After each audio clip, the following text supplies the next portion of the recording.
Look, this session is about digital security. A little intro to Kraken and then digital security. As visible in the title, this is very much 101, the basics that everyone can do in order to kind of improve security in your digital life. This is not, for any advanced user if you're a white hat hacker, etc. It would be great if you stayed, but you'll probably know all of the things I'm going to speak about. To not waste any more time, let's get into it. I think today's topics are a little background on Kraken and then some education in terms of security. So Kraken by the numbers and who we are. So we are a cryptocurrency platform, initially started as an exchange, and then it's developed more and more products to become more of a platform or ecosystem to do all things crypto from one platform. So we started in 2011. We're one of the longest standing platforms that is on the market currently.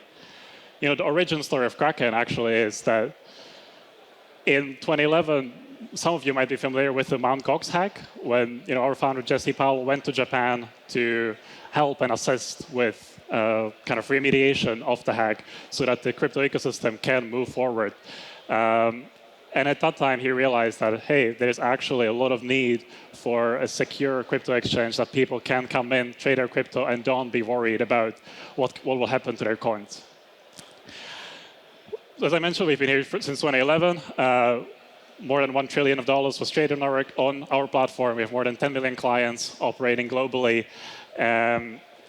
You can trade more than 200 currencies and 400 pairs across multiple different product suites. High level kind of unique selling propositions of Kraken, and why, if you're not familiar, you might consider looking at our platform. Definitely, first one is client experience.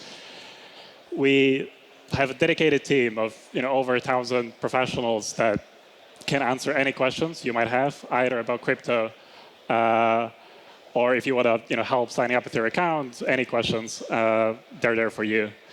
Second one is transparency and proof of reserves, where we try to leverage kind of the openness of blockchain to show our users that their assets are safe on our platform. So we've been conducting proof of reserves as kind of one of the first major exchange since 2014, way before FTX has happened last year, etc. And thirdly, and that's the main reason why I'm here speaking about security, is security. As we embed security in everything that we do, every employee, every kind of dedicated security member that we have on the team considers any potential actions and impact that they do on the security of the platform. Quick overview into all of those three segments. So the first one, client experience, as I mentioned, we have a dedicated support team. We have a 24/7, 365 days a year support across the globe. So you're not chatting to a chatbot. Always you log into Kraken, you want to speak to a person is there for you. We're supporting multiple languages, kind of dedicated white glove access to premium account features. And we've been recognized for our support by multiple different awards. And I think this is especially useful if you kind of are starting in crypto and you want to learn a bit more. Maybe you don't know really what you're doing, so you can come in and ask questions, and we'll help you. Second one is the transparency and proof of reserves. So like I mentioned, we kind of started doing proof of reserves back in 2014. And then what proof of reserves really is, it is kind of a third-party independent audit where you can log into our platform and check that kind of your assets that you hold on our platform were actually included in the audit and that we hold them. So you don't have to worry whether your assets are on the platform or are not. I would really recommend any platform that you use, always check whether they do proof of reserves or not and how credible it is.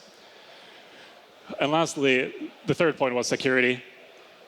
We have internally this one value called productive paranoia, or being productively paranoid. Like I mentioned, every kind of member considers the impact of the action that they have and their impact on security, be it, leaving your laptop in a car or picking up a USB that you found on the floor or logging and clicking into a link that you might not know where it came from.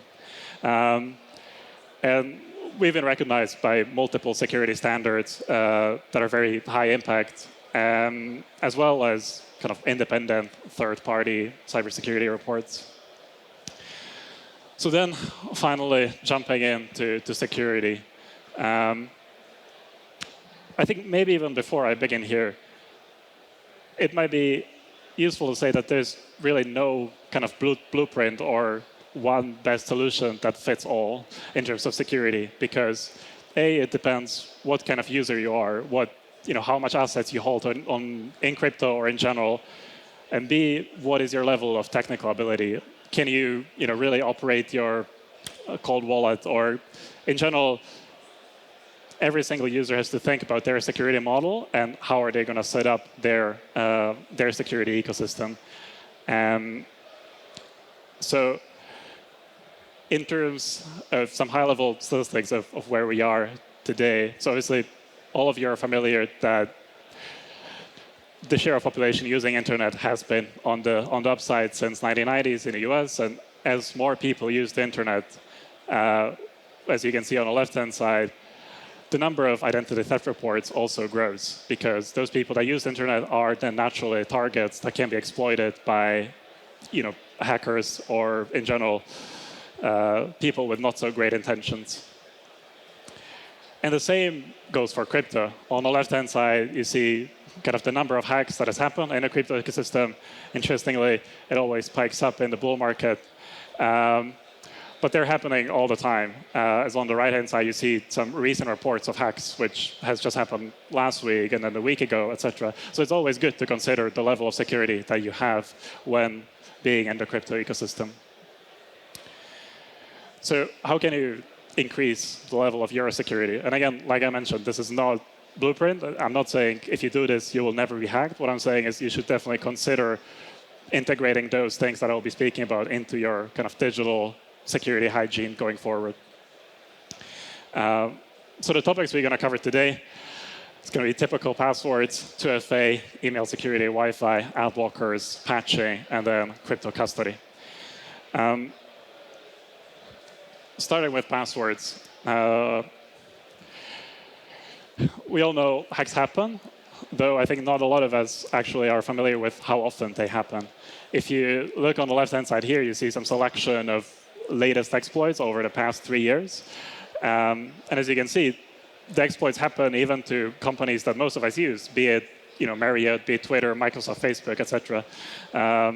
And then once those exploits happen and hackers have your username, password, etc., they can then enter your digital life and do a lot of harm. On the right-hand side, you see if somebody knows your password or your credentials, then they can just log into the website, into the platform, be it your crypto exchange or any other platform, and use it for their benefit. So number 2 in this of password, the second point is hardware is getting better. And password brute forcing very much depends on computational power that you have. And on the left-hand side, you see, obviously, the more GPUs you use, the higher computing power you have. And therefore, on the right-hand side, you see the importance of kind of length of your password and the difficulty of your password. As, for instance, if you look at, your password is just in lowercase letters, and it's 10 letters only, kind of a capable person with not so great intentions could exploit it instantly. So I think not many people actually recognize. So what will be kind of the key principles on how you can secure your passwords a little bit better? So number 1 is definitely uniqueness, because if you use one password to all of your platforms and one of those platforms gets exploited, then all of a sudden the hacker has access to all of the platforms that you've used this one password to. You can check actually whether you've been hacked or whether your email have been hacked in the website above, which is very useful. Number 2, most important is the length of the password. As I'm kind of coming back, to the previous password brute forcing, if you have a short password, it is easier to brute force than if you have a long password. If you have password of 25 characters plus, it will take a lot of time, a lot of computational power in order to exploit this password. And number 3 is try to incorporate mix of letters, numbers, and symbols. Though if you were to choose 2 out of the 3, definitely choose the uniqueness and length, because every additional number or length of the password increases exponentially the difficulty of password cracking. So then, obviously, who could remember all of the passwords? Today, most of us use 20, 30, 40 platforms where we sign in, maybe sign in just once, try to test it, and then sign out. And I think for most of us, it is impossible to remember all of those passwords, especially if they're supposed to be unique. And so you should definitely consider a password manager. Password manager is kind of a vault of your digital life where you have one master password that opens up vault of all of your passwords that you have saved in that password manager. And password manager, there are multiple options. You have offline one, online one. Again, I'm not here to recommend you a specific password manager because it very much depends on the convenience and security level and kind of your needs that you have. But definitely, password manager is super useful because it saves all the passwords from just one master password. And second, it can generate a lot of unique new passwords that you can be using for the new services that you sign in. On the right-hand side, we can look at some high-level examples. Like very easily guessable password is actually a number password, which is the most common most commonly used password that there is. If you add a couple of numbers, it gets a little better, but still very easily exploitable password. Same if you add one more star sign at the end, it's a little bit better, but still very easily exploitable. So what is kind of the best practice in terms of password would be to use something like we have here on the bottom, difficult to guess example number 1. This is kind of a randomly generated string of letters, signals, and numbers. It's more than 25 characters. But in order to use this, you will kind of have to use password manager because who could really remember all of this, this string? Another alternative, if you want to kind of remember the password, be it something memorable, you can use kind of words that you can easily remember, be it 4 or 5 words. This will, again, satisfy the requirements of length of the password and therefore make it more difficult to crack for the potential exploits. So the next page is about 2FA, two-factor authentication. Most of you are probably familiar. I think the purpose of this page would be to look at what are kind of the good versus the not so good 2FA services that you can use. Maybe to start, what actually is 2FA? So your username and password, this is the factor number 1. If this gets exploited, be it in a hack or somebody guesses it, you want at least a second layer in order to prevent the exploiter from logging into your account. So the example of good, maybe easy to exploit 2FA is actually telecom services, be it SMS calls or phone calls. As you can see, an example, it has happened on crypto platforms and in general that somebody was SIM swapped, so they called the the exploiter called the telecom provider, convinced them that they're the person they were trying to SIM swap, and then once you get SIM swapped, you can as an exploiter, you can initiate the 2FA, and the 2FA gets redirected from the original number to your number, and then you gain access to the account. And this has happened to a person on Coinbase, and they've lost almost $300,000. So the better options for 2FA would be Authenticator app or a hardware token.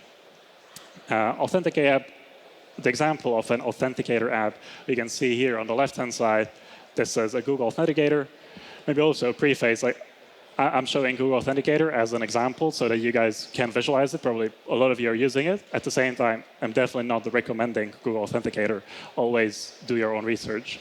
But the way Google Authenticator works is you add a token, then the person here added a token, for instance, for Instagram. They're trying to log into Instagram, so they're prompted to enter code. They copy the code from Instagram, put it into the app, and then you can go through and log into your account. Second example is a hardware token. Example of that is YubiKey. And YubiKeys are cryptographically bound to the site they are registered, and so therefore are kind of the safest option. On the other hand, again, here you're aiming for some usability, so you probably don't want to, or I mean, it's always up to you, but you maybe don't want to secure all of your accounts with YubiKey and always carry YubiKey with you. But potentially, you want to secure the accounts that have high value for you with the YubiKey as is the strongest option. On the other hand, it is slightly more hassle than, for instance, using a Google Authenticator. Then we look at email. Again, email usage also grows over the years. And the key point here is to understand that most of us use email as our primary gateway to the internet. We sign up with an email. And so we want email to be as protected as possible, because once somebody gains access to our emails, then all of a sudden they can gain access to a lot of the services that we used with that email. Some guidelines to kind of help secure your email, similar to what we discussed before: use a strong password, use 2FA, and be vigilant of any email scams. We'll look at some phishing examples later on, and potentially if you want to secure your communication, it's very helpful to use PGP encryption. Example of PGP would be ProtonMail that has already integrated PGP option, or kind of a Google browser extension for a Google Chrome FlowCrypt. Again, I'll just reiterate, I would advise, or I would consider, if I were you, I would consider not to use SMS phone calls to secure your email as a backup options, because as with anything with security, your security is as strong as your weakest link from the orbit that you're in. So this is an example of phishing as one of the most common email scams. Probably most of you are familiar with Nigerian prince. We all have gotten all those emails that somebody owes us money somewhere and we should just enter our credentials in order to get access to those funds. But high-level phishing is kind of an email that prompts you to do something. Be it login into a website or your MetaMask, as is the example here. This actually seems like a relatively well-made email that might be successful, but the goal of the exploiters here is to send you the email and then prompt you to verify your wallet, and therefore get access, for them to get access to your wallet and then exploit it. So how do you spot kind of phishing emails? This is something about just being generally aware and critically think about, oh, does this provider, have I requested this email, or why is this provider sending me an email? One of the first things that you should look at to consider is to look at the sender, as is a very good example here. Although the title of the sender is MetaMask, then the actual sender of the email is email at a Polish email account, which you can see is not a MetaMask official account. And therefore, this should be a very kind of strong red flag or red light blinking that, hey, this is probably not a MetaMask email. You can check the email for structure, for logos, etc., especially in low-value attacks. This is very common that somebody has created a relatively easy phishing email, sent it out to the broader audience, and are hoping to get at least some success without much effort. But in general, always when in doubt, it doesn't take much time to go back to your provider, reach out, hey, is this email legit? Have you sent this to me? And verify with them before you click on any links or put your kind of sensitive data into a service. Next, Wi-Fi security, very quickly. This slide and high level is useful to see what can a person operating a network or another user on the network see about you and your traffic. We have two types of networks: open Wi-Fi and secure Wi-Fi. Open Wi-Fi is the example of Wi-Fi with no password at all.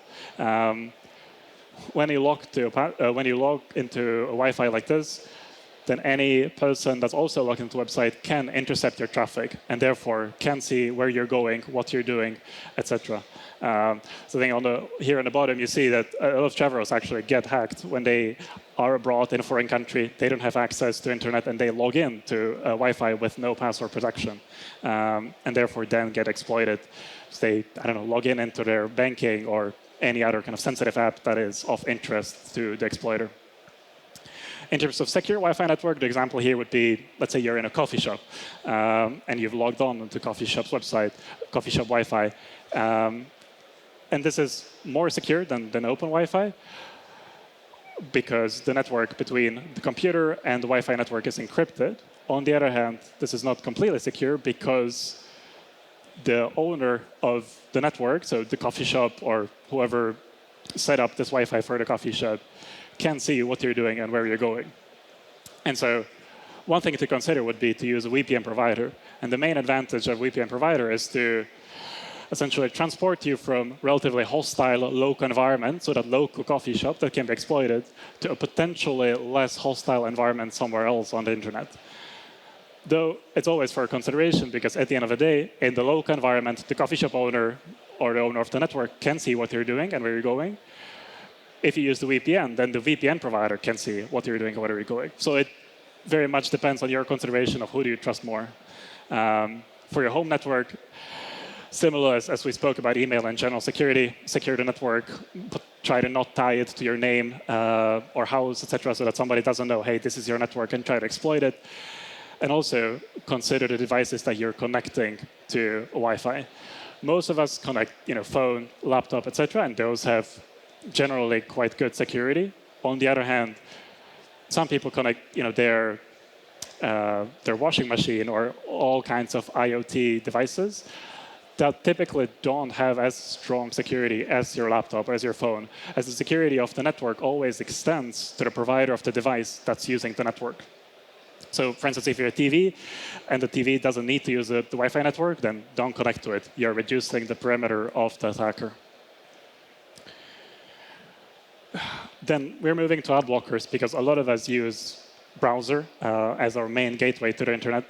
And oftentimes, even though we might consider a website to be trustworthy, we might go on Google and search for something, but it doesn't necessarily mean that all the links that are on the website are actually trustworthy. So there's been the famous example of NFT goat that has searched on Google, clicked on a Google ad.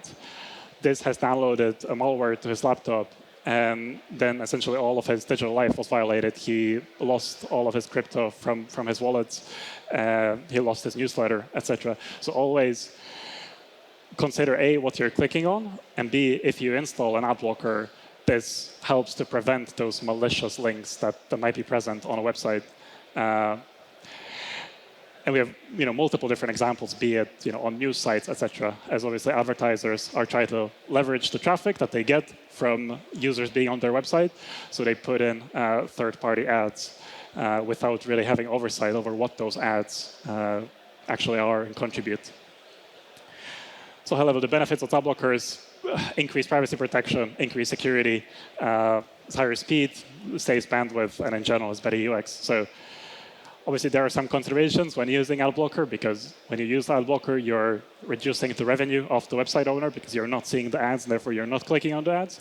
On the other hand, you're increasing your digital security.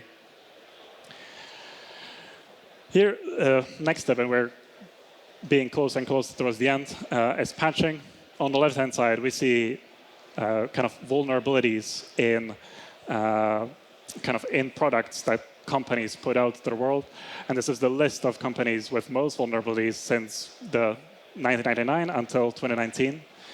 And as you can see, even the most reputable companies like Microsoft, IBM, Google, etc., they all have exploits in the products that they publish. And although no companies would really want to be on this list, on the other hand, it is not all negative, because it might also mean that those companies are aware that they have bugs, they have issues in their products, and so they actively are penetrating them, testing them, and therefore try to fix them. And so then when we look on the right-hand side of the slide, we have the typical patching, right? Like when you install a software, let's say on your laptop, and then there's an upgrade, and then there's an upgrade, etc. And this upgrade typically fixes the vulnerabilities that are in the software from the first release. And so always when you can, update and patch your software as soon as it comes up. This will help you in order to prevent any exploits that has been reported, are known, and the company has addressed them. So update your systems as a kind of general security hygiene. Then we come to crypto custody. High-level overview of kind of segmentation.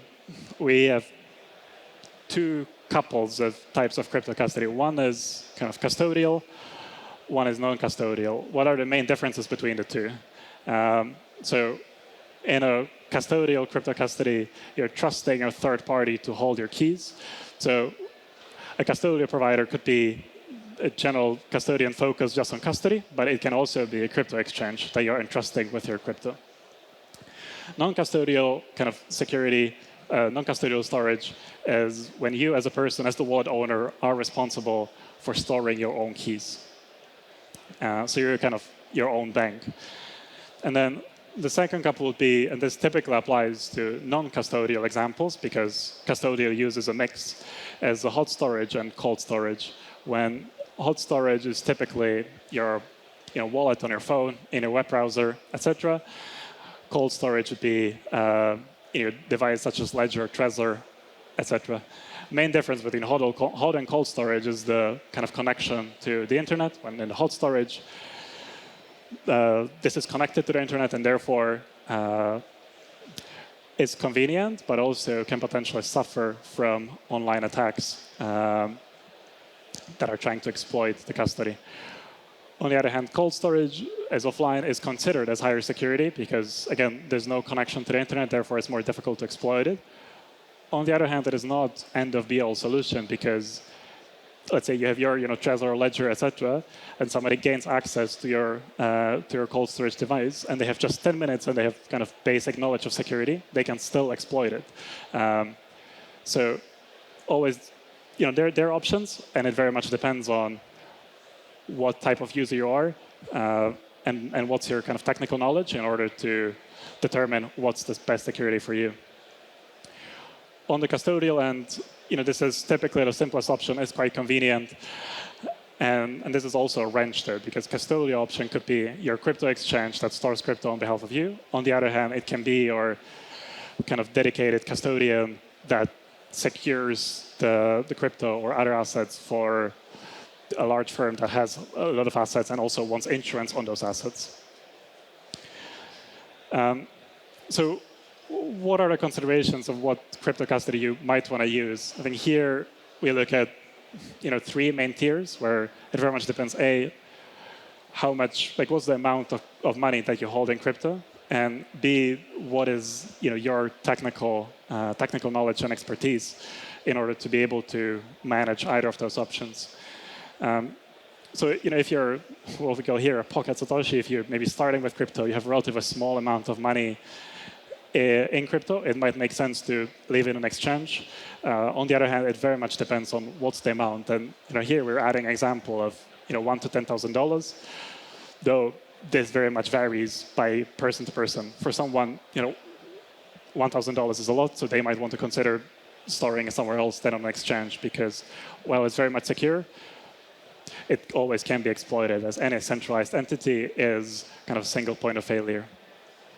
The second tier here is, you're familiar with technology. You want to kind of store your own crypto. We all know the saying, not your keys, not your crypto. You have perhaps more money. You can invest into high-quality hardware. Then you might consider kind of storing crypto in a hardware wallet, at least the majority of your crypto, and then some crypto that you're using on a daily basis for transactions, etc. If that's what you do in a hot wallet. This is generally safer, considered to be safer. On the other hand, always important to note that while in the beginning we spoke about a lot of hacks, still more crypto is being lost by people not managing their cold storage or just forgetting their passwords, passphrases, etc., and then losing it, then has been exploited to hack. So please always consider your technical ability. And lastly, if you maybe hold all of your net worth or most of your net worth in crypto, then you might want to think about more robust kind of security solution, be it you creating your own multi-continent strategy, or essentially ask your custodian to store it for you, insure it, etc. I'm just saying we are on top of time here, and this was just the last slide. So thank you very much that you stayed here with me. Enjoy the conference.